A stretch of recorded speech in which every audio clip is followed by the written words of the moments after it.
Welcome in. It's time for another morning espresso on a snowy Friday morning here in the Atlanta area. I'm Jason Longshore of the SDH Network. Let's get you started on all the news that you need to know for Friday, January 10th. Let's start with the Spanish Supercopa. Real Madrid, they defeated Mallorca pretty handily yesterday. The scoreline may be a little bit flattering, 2 goals in stoppage time. Jude Bellingham broke the deadlock in the 63rd minute, and that sets up an El Clasico, Real Madrid, Barcelona in the Spanish Supercopa final on Sunday. Speaking of Barcelona, they're making everybody mad these days. Espanyol has issued a statement expressing concern and worry about this situation that has allowed Dani Olmo and Paul Victor to play while they are not registered by La Liga or the Spanish FA. Espanyol pointed to a dangerous precedent, a threat to the integrity of the competition. They're correct. Atletico Madrid has said the same thing, calling into question the rules of the game. Correct. Las Palmas has issued a statement. Joan Laporta of Barcelona is expected to hold a press conference on Tuesday where he will offer the club's version of the events on the saga. And one of those events that at least has been reported, and I don't think has been refuted, the proof that Barcelona had raised enough money to raise their spending level with La Liga was submitted after the deadline. So I don't know. I don't know how they're going to try to justify all this.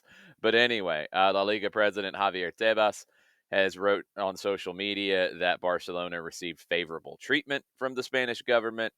Um, all a mess. And on top of that, and I mentioned a little bit about it yesterday, Joan Laporta celebrating the news, which was before Barcelona semifinal, the Spanish Supercopa in Saudi Arabia. He's celebrating the news in the stadium because he's already in there. He allegedly verbally abused members of the Spanish FA in a VIP box with phrases such as, quote, cowards, as, quote, sons of, and this was all before that game. People tried to justify that, which I don't really know how. So this is a mess. It's going to continue to be a mess. Stay tuned. Yesterday, speaking of messes, Everton, they let Sean Dyche go. Dyche had not been doing well, one win in their last 11. The weird thing is they let him go a few hours before the FA Cup match that Everton ended up winning over Peterborough. 2-year reign, first big move by Everton's new U.S. owner, the Friedkin Group. His contract was up at the end of the season, and that made it pretty easy with him being in 16th place in the table. David Moyes is reportedly the target for Everton to go back, and people aren't really excited, but a lot of the media, I think, are trying to make people not be excited. It's kind of a weird thing, the way all this is playing out. Moyes is a very solid manager, and that's probably what Everton needs right now. Norwich City winger Borja Sainz has been suspended for 6 matches, fined almost $15,000 for spitting at an opponent. This was announced early today. This happened in their December 21st match at Sunderland. Sainz admitted it, so that made this a pretty easy case. I do like that this was a very strict punishment. That's pretty much one of the most disgusting things you can do on the field, and he should be punished severely. Let's go down to South America and Argentina. Ander Herrera, it looks like he is headed to Boca.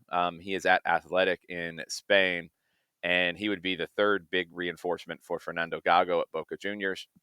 He wants to go there, and it looks like that's going to get done. It looks like Alan Velasco is going to go to Boca as well. Optimism that this deal will get done. Dallas tried to keep Velasco. They offered him more money. They offered him the captain's armband. They offered him, I think, the number 10 shirt with Ferreira leaving. He said no. Another Argentine club tried to jump in. He said no. Estudiantes has been linked. Maybe that was the other Argentine club. We'll see. Speaking of Estudiantes, they got their business done properly now with Boca about Christian Medina. Remember Foster Gillette, who was involved in almost running Liverpool into the ground. Now he's involved at Estudiantes. He cut a check for the release clause to Boca. You can't do that. That's against FIFA regulations because he's not officially part of Estudiantes. Estudiantes, just run the other direction. All right. You're already getting into trouble. Just run the other direction. They're not. Medina got everything done, and it looks like with final approval, he will be joining Estudiantes. One of the stranger rumors going around is Andreas Noppert, the goalkeeper for the Netherlands at the 2022 World Cup, could be headed to San Lorenzo in Argentina. They don't have a lot of money. They've had to move players to try to balance their books right now. I don't know how this would actually happen. He's been kind of off and on starter at his club. Uh, it's going to be a weird one. It's going to be written about a lot in Argentina, I can tell you that much. James Rodriguez, Bonfield tried to sign him. He said no. According to reports in Mexico, he wants to go to Mexico with Club America and Leon chasing it. Yesterday, Apple TV and MLS, they released a trailer for their documentary Onside Major League Soccer. It covers the 2024 season. It's going to premiere the night before the season starts this year, February 21st.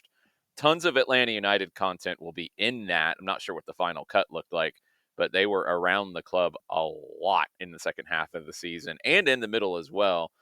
In the trailer, you could see Gonzalo Pineda, and his frustration, I believe, after the loss in Cincinnati. And you could see Rob Valentino, and you could see some of the locker room stuff during the FEA playoff run. So should be lots of Atlanta United in that documentary. Really looking forward to it. Looks amazing.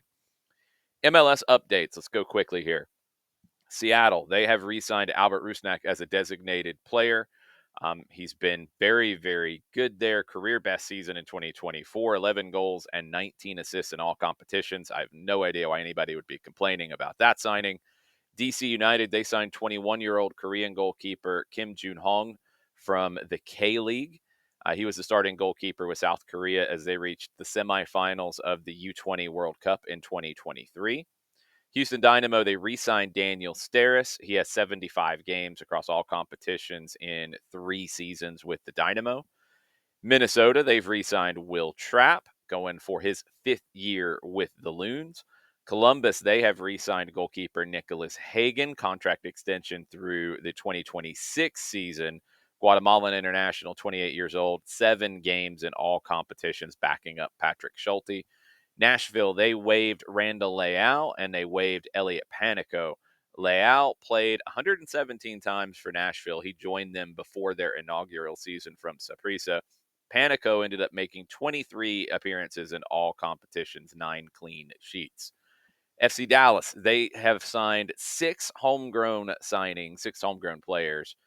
Daniel Barran, Michael Colodi, Diego Garcia, Malachi Molina, Diego Pepe, and Anthony Ramirez. Sporting Kansas City have made a homegrown signing as well. Jacob Bartlett, 19 years old. He played in college at Notre Dame for 1 season, came up through the club's academy, played with Sporting Kansas City 2 and MLS Next Pro as well. On the rumor front in MLS, it looks like Teemu Pukki could be on his way out in Minnesota, potentially working on a buyout with some Finnish clubs monitoring the situation.